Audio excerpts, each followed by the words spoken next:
Welcome everybody. Thanks for coming along to have a listen to my presentation on Nifty.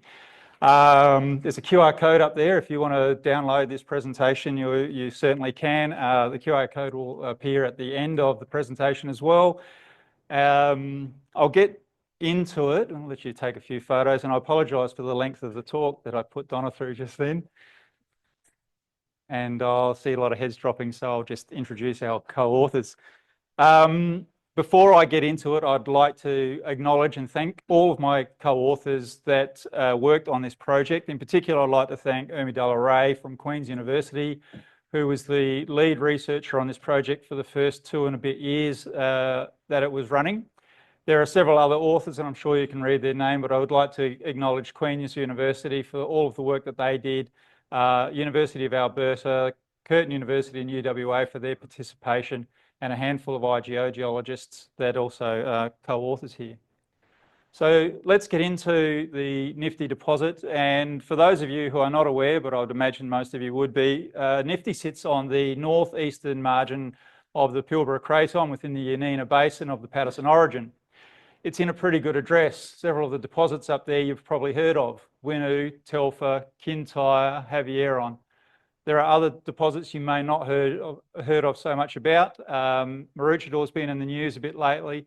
Warrabadi is a zinc deposit. Rainbow and Goosewhacker are copper prospects up that way. So the Nifty Copper deposit was discovered in around about 1980 by Western Mining using lag geochemistry methods amongst the sand dunes. And then over the next decade, they did a drill out and commenced mining in about 1993. I was lucky enough to be up there in 1996, and I took a whole bunch of samples that sat in a shed at home for a number of years until IGO did a joint venture in the Paterson, and we thought, you know what, we could probably revisit Nifty and see whether or not the previous authors have got it right. And the thing that surprises me most about Nifty is that it's been around for 45 years. Pre-mining, it hosted 1.7 million tonnes of contained copper. It's had 1 master's, 1 PhD and 4 peer-reviewed publications on it, which for a deposit this size is actually quite remarkable. So the prevailing model for the last 20 odd years at least is one where you've had copper mineralisation forming somewhere between 850 and 810 million years ago. The fluids that introduced copper were relatively, well, they weren't relatively hot, they were really hot. They were in the order of 360 to 460 degrees. They were saline, they were somewhat reduced, and they were acidic.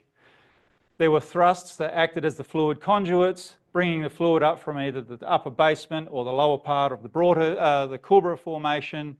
And the deposit is zoned. So you've got a very high-grade core, surrounded by a much lower grade halo of copper mineralisation, and then you've got zinc mineralisation above that in the hanging wall and in the footwall. And so the theory has been that you've got a really hot fluid coming in, depositing all the copper in the middle, and then as it cools, it drops less copper out and it starts to precipitate zinc mineralisation. I'd like to think that we've moved on from there. In fact, by the end of this presentation, if I can convince you that there's been at least more than 1 fluid, that would be a win. But what I hope to do is convince you that there's been at least 3 fluids, that the zinc-lead mineralisation in the hanging wall formed at a different time to stratiform, disseminated, more of a typical sediment-hosted style of copper mineralisation that forms the margins of the deposit that has been brecciated and mineralised by stage 3, the vein and breccia style of mineralisation. The timing of that mineralisation is between 840 and 810 for the zinc mineralisation, around 740 to a date that we think is younger, but we can't pin it, to 715 million years, and then the main stage of mineralisation is somewhere between 780 and 750 million years. Our geothermometry suggests that the temperature of the ore-forming fluids did not get above 300 degrees. If you're an explorer in the Paterson and you're looking for a Nifty style of deposit, there are elements that you could probably use that other researchers have not necessarily labelled as being pathfinders. I think we'll be able to demonstrate that they are. And I hope to demonstrate, particularly through the use of coexisting tin and uranium in exactly the same sample, that there must have been at least 2 fluids to form the Nifty deposit. What you probably need to know is a little bit of stratigraphy. I'm not going to go through all of it, but the Nifty deposit sits within the Broadhurst Formation. a calcareous black shale. It's got a bit of organic matter and a lot of syndiagenetic sulfides. The Broadhurst Formation sits above the clastic Coolborough sandstone, and above the Broadhurst Formation is the Isdale Formation, which is largely a package of calcareous shales and limestones. I'll bring your attention to the mine stratigraphy. Just starting at the bottom, we have the footwall beds, but really, if there's anything you need to remember, it's the Nifty member. The Nifty member hosts all of the copper mineralisation. Sitting above the Nifty member is the upper shale, and above that is the pyritic marker bed. The pyritic marker bed hosts most, but not all, of the zinc mineralisation at Nifty, and then you've got the hanging wall beds in the upper carbonate bed. If there's two units that I want you to remember, it's the Nifty member and the pyritic marker bed. So let's start off with the very earliest form of sulfide mineralisation. It's not a hydrothermal mineralisation, it's syn-sedimentary and early diagenetic pyrite.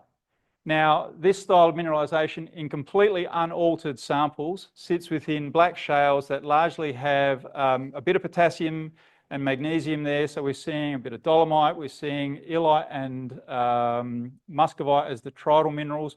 We're seeing a little bit of chlorite in unaltered samples. We see a lot of sulfide mineralisation, and in the pyritic marker bed, up to 50% of the pyritic marker bed is going to be syn-sedimentary and diagenetic pyrite.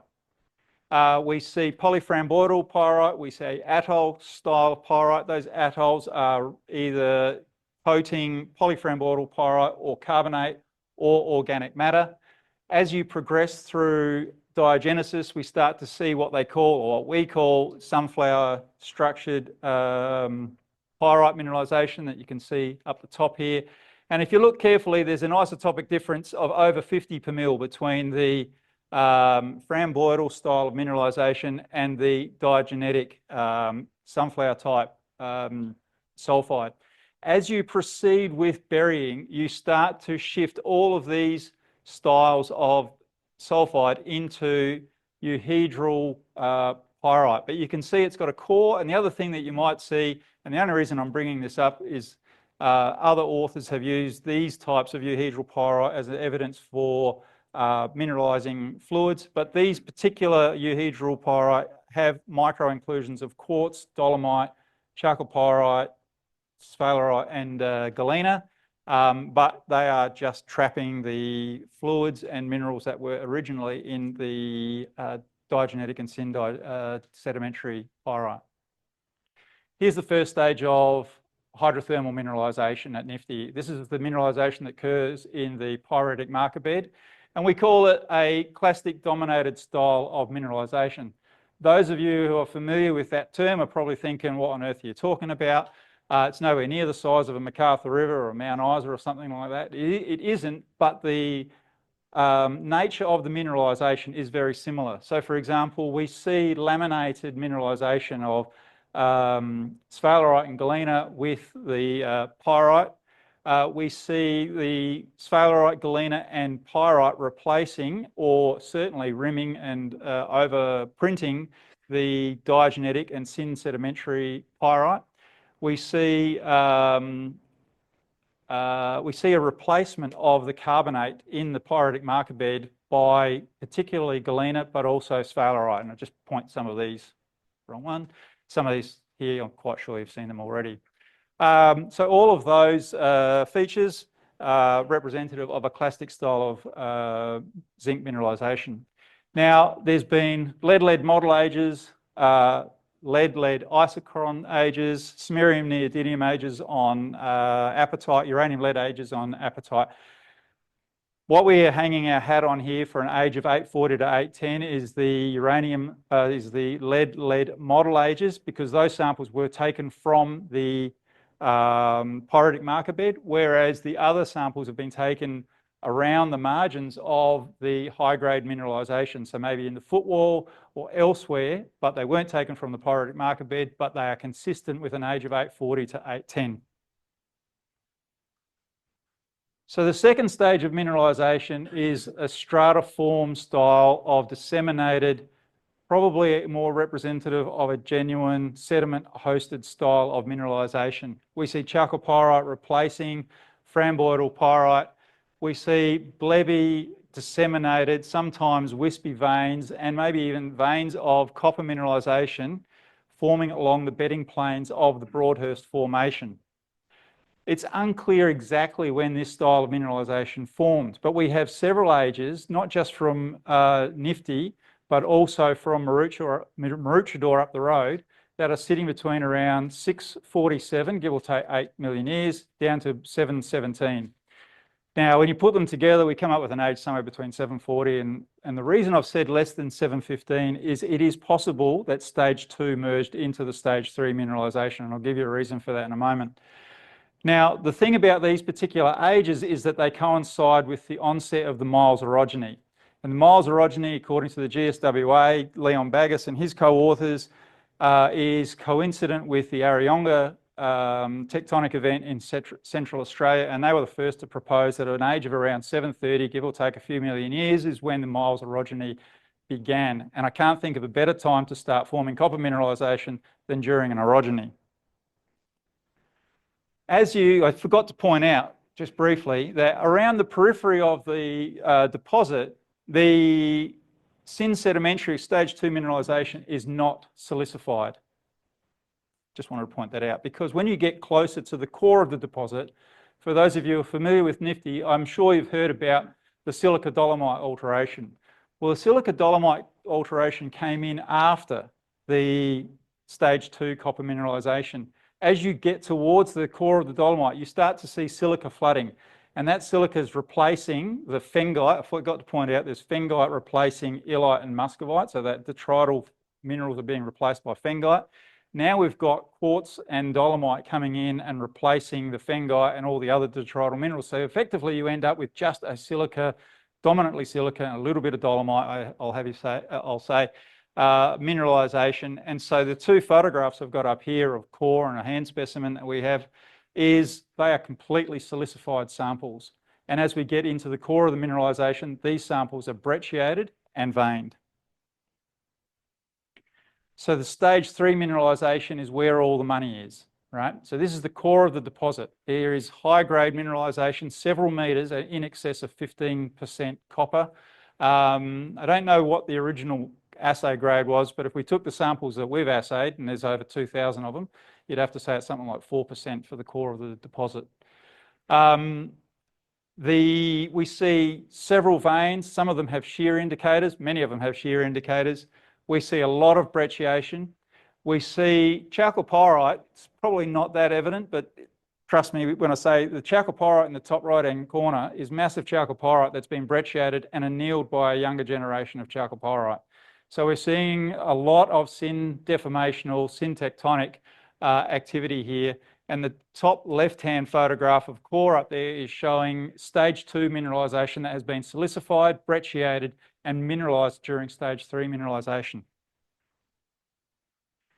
If we take a close-up view of the stage 3 mineralisation, there's only a handful of things that I really want you to take away from that, and that is we see mostly silica alteration. We see quartz veins with a bit of dolomite and siderite. We see chlorite, biotite, a bit of albite. In fact, we haven't seen the albite. Our friends at CSIRO have seen it, but I'll show you a slide later where we infer that albite is present. What I really want you to take away is there is tin in only the stage 3 mineralisation, and it's probably cassiterite, and it sits within the chalcopyrite. It also sits, if you have a look at this part of the slide here, you can see that it's sitting in the pyrite as well as the chalcopyrite, and there are wispy veins of it in the biotite. So there is cassiterite mineralisation, tin mineralisation occurring only in the stage 3, and we didn't see that in the stage 2 mineralisation. I want to bring your attention to the biotite in the centre of that slide. We dated the biotite and we got a few ages. We also, as to the best of my knowledge, we're the only group that has actually taken samples from the centre of the mineralised part of the ore deposit, the copper mineralised part of the ore deposit, and we've come up with rhenium osmium ages of 674 and 665 million years. Now, it turns out they're not alone. There are two other authors out there who have also got similar ages to this and have put forward that they are remobilisation and minor events. We would suggest they are the event that happened at Nifty that gave all the money. Then there we've got our biotite rubidium strontium age of 619 million years.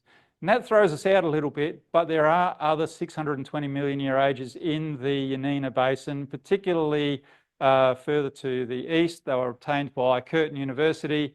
And that 620 age coincides with the Callahan suite of ilmenite series reduced granites. And that may be important, but I'll finish with some questions that even we have about this. One of the things I wanted to point out about these ages is of the 5 ages between 680 and 650 million years that we got for stage 3, 4 of them are sitting at 660 or older. Now, about 20 years ago, Kyle DeRocha and his colleagues dated muscovite from around the Kintyre area. And what he was looking at was the closing of the Miles orogeny. And so what Kyle was able to demonstrate through these ages from the muscovite is that the Miles orogeny has most likely ended around about 645 to 655 million years ago, with the odd age, I think he's got one age at 670. So if our ages are around 680 to 660-ish, and Kyle's ages for the closure of the Miles is, say, 655 to 645, then what we're saying is that the main part of the copper mineralisation at Nifty formed during the peak of the Miles orogeny, and the collapse of the Miles orogeny allowed the intrusion of post-orogenic granites to start coming in, and we think that these argon ages are therefore relevant to our story. Then we have a couple of red herrings that we're really not sure what to do with, but they tell an interesting story. We see quartz, carbonate, sphalerite, pyrite veins in the immediate hanging wall to the mineralisation at Nifty. They don't occur anywhere else. They occur either immediately above the copper mineralisation or up to 10 metres above the copper mineralisation. I don't think they've been reported before, but they are in so many holes it's not funny. We see crackle-style sphalerite mineralisation in the footwall.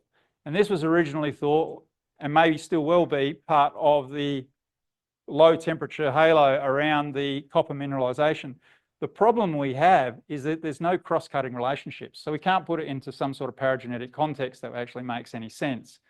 There's other sphalerite veins that occur around the periphery of the deposit, a green sphalerite, yellow sphalerite, orange sphalerite. We can't put them into a paragenetic context. So this sphalerite, it occurs, some of the samples are going up to 2% zinc, but we can't put it into a paragenetic context. Here's our paragenesis. My personal view is you can't do geochemistry without a paragenesis. If you don't understand when your minerals are occurring, you don't understand when your deposit and how your deposit's forming. I don't expect you to take all of this home. Just to point out that we see at least 3 stages of mineralisation. We don't know when that zinc veining formed. It could be a post-mineralisation. It could be part of the mineralisation. We're not 100% sure, but at least there's 3 styles of mineralisation here. There are several more minerals that previous workers on Nifty have identified. They are minor events. We haven't put them up here. Let's go through a bit of geochemistry, talk about what the deposit and how the deposit formed. We used chlorite and sphalerite geothermometry to try to work out at what temperature did the mineralisation form at. What we saw is that the stratiform style of mineralisation likely formed at about 280 degrees, whereas the chlorite in the stage 3 mineralisation probably formed at about 295, did I get that right? 295 degrees or so. When we step over to the sphalerite, we see the sphalerite in the pyritic marker bed, our clastic dominated style of mineralisation, likely forming at around 270 degrees. And then we've plotted all of the post-mineralisation sphalerite in blue. But what I can tell you is the lower temperature, 249 degrees, is our crackle veins and those veins that form around the periphery of the deposit, whereas those quartz carbonate veins that I had a photograph of a moment ago are forming at around 290 degrees.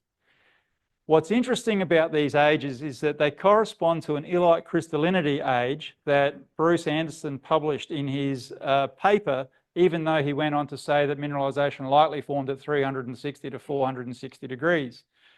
The other thing is that Dave Houston published in a Geoscience Australia report in 2007 a maximum temperature from organic matter of 330 degrees. So we're not seeing temperatures much above 300 degrees, if above 300 degrees at all. Which is somewhat interesting because fluid inclusions tend to be out of fashion these days, but we did them anyway. And what you'll see is Bruce Anderson obtained his age of 360 to 460 degrees from fluid inclusions with a pressure correction added. Now, Bruce saw two different populations. He saw a high temperature population with a very large and scattered salinity range, and then he saw a much later, lower temperature fluid inclusion population with a narrower range of salinities that he said only occur in post-mineralization veins. I hope I'm demonstrating through these four photographs here that we actually had chalcopyrite in our veins and we weren't able to get temperatures above 220 degrees. In fact, most of ours are around about 125 degrees, give or take 20 degrees. The other thing is that, call it, you know, authors, whatever, but we think that we see a higher salinity and a broader range of temperatures as one fluid, and then a lower salinity, much narrower range of temperatures as a second fluid. So could this be our first bit of evidence that we're actually seeing two different types of fluid? It's possible. The thing is, they all occur in one or other of these quartz, dolomite, chalcopyrite veins. And in drill core, without cross-cutting relationships, they all look like stage 3 mineralization to us. Now, how did Bruce Anderson end up with temperatures that he did? Every single vein that we looked at have fluid inclusions that look like this. Most of the samples are going to contain fluid inclusions with vapor to liquid ratios between 0 and 100%. And why that's important is that these textures are telling you that they have been deformed after being formed. To get the fluid inclusions that we did down the bottom here, you've got to look for grains within embayments of chalcopyrite within the quartz veins. It appears that the chalcopyrite has acted as a buffer or a buttress to the syn deformation, and therefore you end up with very consistent liquid to vapor ratios, and you even get negative crystal shapes, which is one of the definitions of primary fluid inclusions. And I'm sure if you've done fluid inclusions, you're going to question me about that. What about the whole rock geochemistry? There were two reasons that we wanted to do whole rock geochemistry, and one of them was we wanted to know, can we use it to improve the stratigraphy at Nifty? Can we use it to be able to tell where we are within the Broadhurst Formation in a broader exploration sense? The other one was we wanted to use it to confirm what we were seeing in our paragenesis. We wanted to do lithogeochemistry to look at the minerals phases. What I'm showing here is that the upper shale pyritic marker bed, hanging wall beds in the upper carbonate bed have high zirconium-niobium ratios, and I've coloured them red, whereas the Nifty member and the footwall beds have a low zirconium-niobium ratio, and I've coloured them yellow. Now, this doesn't hold true for every drill hole that we've looked at. It holds true for most of them. I can only think that we've got deformation, brecciation, we've got isoclinal folding in some places, but by and large, this holds true. And so we're going to stick with these colours for the rest of this presentation. The other thing then is the stage 2 mineralisation is a lower grade mineralisation. It probably accounts for the majority of the mineralisation that's still at Nifty. So 120 million tonnes at 0.84% copper at Nifty is probably represented by our stage 2 mineralisation, whereas our stage 3 mineralisation in the darker blue is representing copper concentrations that get up to 30%. Very common that will they get above 5%. So we'll stick with those colours as well. So if we have a look at some lithogeochemistry, we look at aluminium versus potassium to begin with. We wanted to see where do our regional samples fit, where our regional Broadhurst samples sit, because that's going to tell us a bit about alteration and can we identify an alteration halo. So the black samples that you can see on the aluminium potassium plot are sitting between our illite and muscovite control lines. And that's exactly what we would expect, because that's what we saw at Nifty when we look at unmineralised samples. Whereas when you start getting towards mineralisation, you start seeing phengite replacement of illite and muscovite, and you start to see more chlorite. And that's exactly what we see when we see these red and yellow samples plotting up to the phengite line but not crossing it, and these yellow samples in the Nifty member plotting towards and along the chlorite control line. Now, I've tried to clear up the bottom part of this diagram for you so that you can see that the stage 2 mineralisation tends to sit between the muscovite line and the phengite line, which is exactly what we see when we're looking at our thin sections or particularly our tornado images, whereas our stage 3 mineralisation is plotting along or towards the chlorite node or somewhere between the muscovite node and the chlorite node. So we're seeing what we've seen in our tornado images and thin sections. And the reason I put up an aluminium calcium plot is that we weren't expecting to see a difference in the carbonate species, but we did. So all of our hanging wall sequences are plotting towards a calcite node. We didn't actually see any calcite, but the geochemistry is telling us that those particular samples are containing calcite. So they're heading up towards that calcite node, whereas the samples in the Nifty member and the footwall beds are plotting towards the dolomite node. This becomes quite important when we talk about zinc geochemistry in a few slides' time. In terms of aluminium and magnesium, the other thing is we're starting to see, or not just starting to see, what we see is the stage 2 mineralisation plotting largely between the dolomite node down towards the origin, where we're seeing complete silicification, and then along the chlorite tie line. So we're sort of seeing this triangle of stage 2 mineralisation. What I want to bring your attention to is that the size of the bubbles, which represent the concentration of copper, are increasing as you move away from dolomite. So we're seeing a replacement of dolomite already in the stage 2 mineralisation. Stage 3 mineralisation, we see the samples plotting up along the chlorite line and then up along the biotite line, which is exactly what we see in our samples, in our tornado images.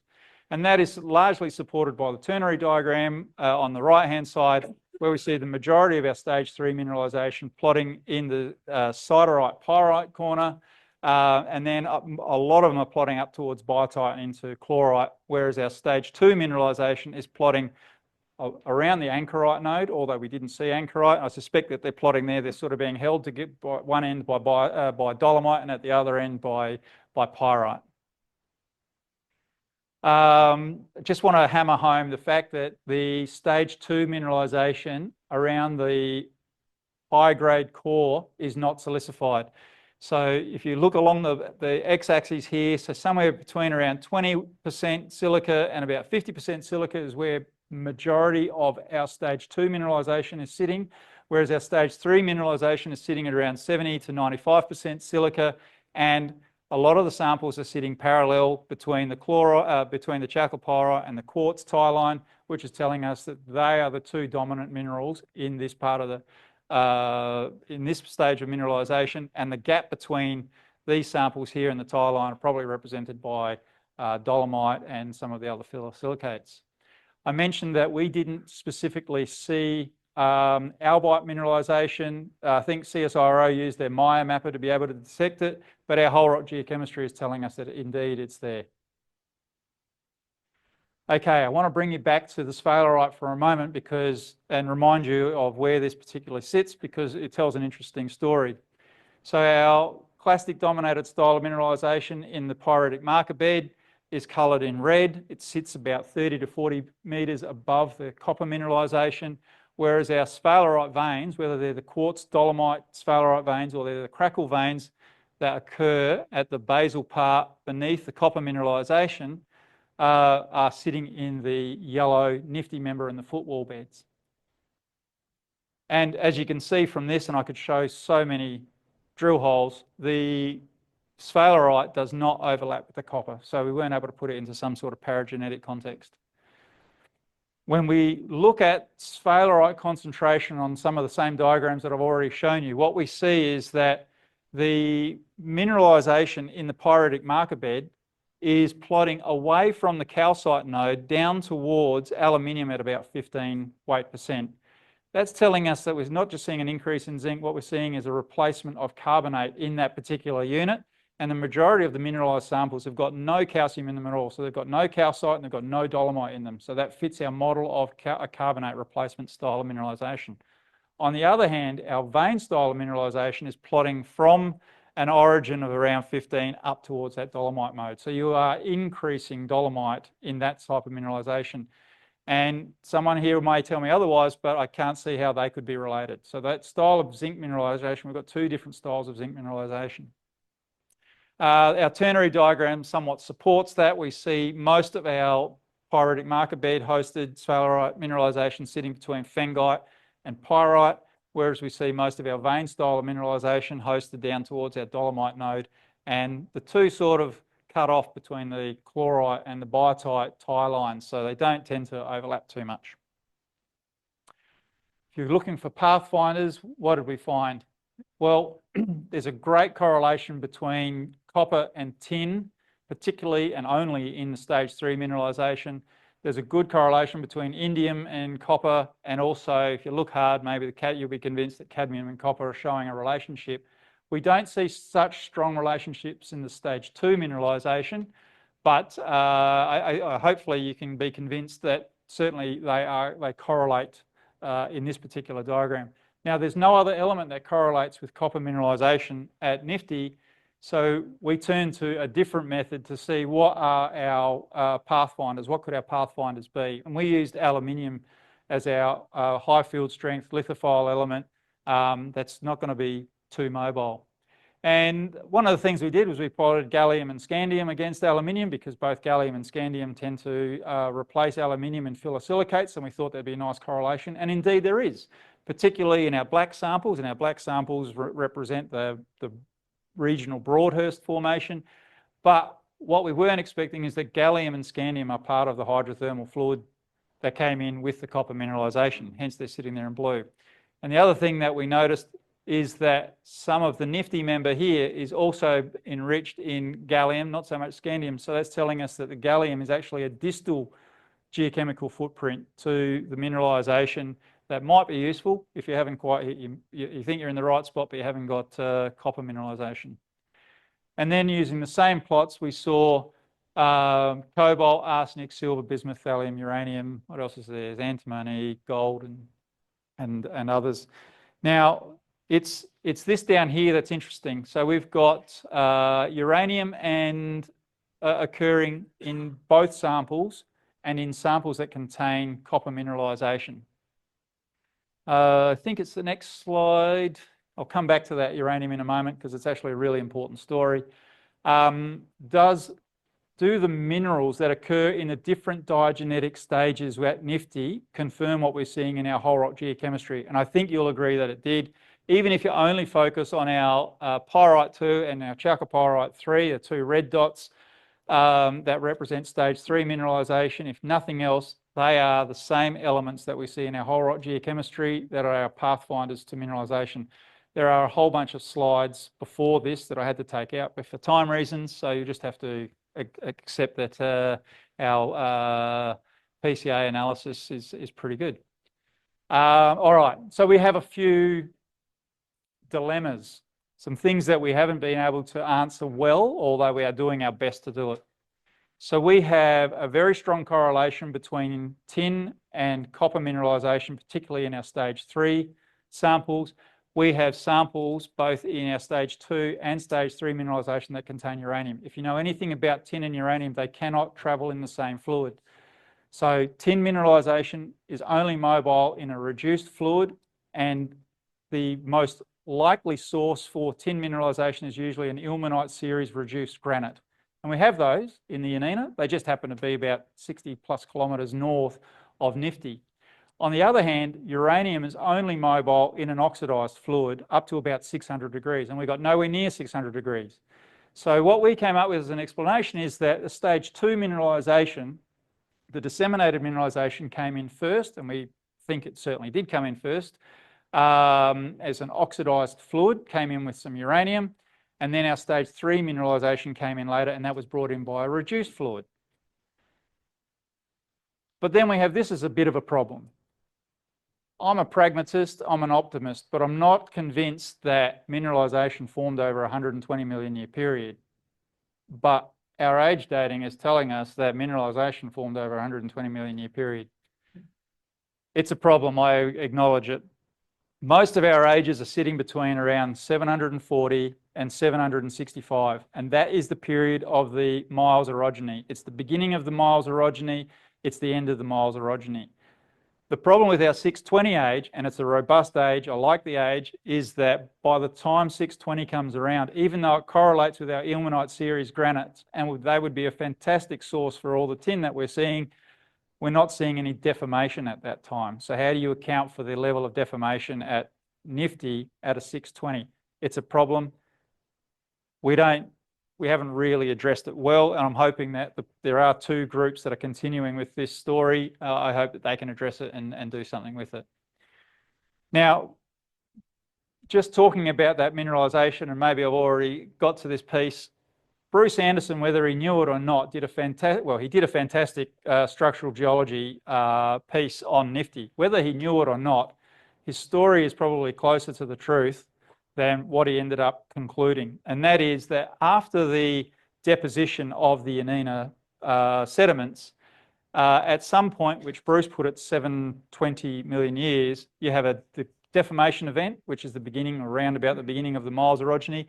Bruce put all of the mineralisation forming in that event, whereas he then noticed that after this particular D2 event up here at D3, you see a change in the stress direction by 15 degrees. And Bruce acknowledges that you see a tightening of some of the structures, but you see a complete opening up and brittle deformation of the other structures. And that would make perfect sense. That's when most of your copper mineralisation has come in. And then you see the collapse of the orogeny, and you see the introduction of your post-orogenic granites. Okay, so if we bring it all together, this is a summary of what I've already told you. Our stage 1 mineralisation, our zinc mineralisation, likely formed at 850 to 810 million years ago. Our stratiform stage 2 mineralisation likely formed between 740 and somewhere around 715, or maybe it was a continuum all the way through to 760. And then our stage 3 mineralisation formed between 780 and somewhere around 750. Our geothermometry is telling us that stage 1 zinc mineralisation formed at 270. Our stage 2 mineralisation formed at 280 or thereabouts, and stage 3 formed at 300. Our geochemistry is telling us that we can support what we're seeing in the petrography. So we're seeing phengite replacing muscovite and illite. We're seeing chlorite then coming in. Then we're seeing a silica carbonate overprint. And then we're seeing our quartz carbonate, chlorite, biotite, albite alteration associated with the copper mineralisation.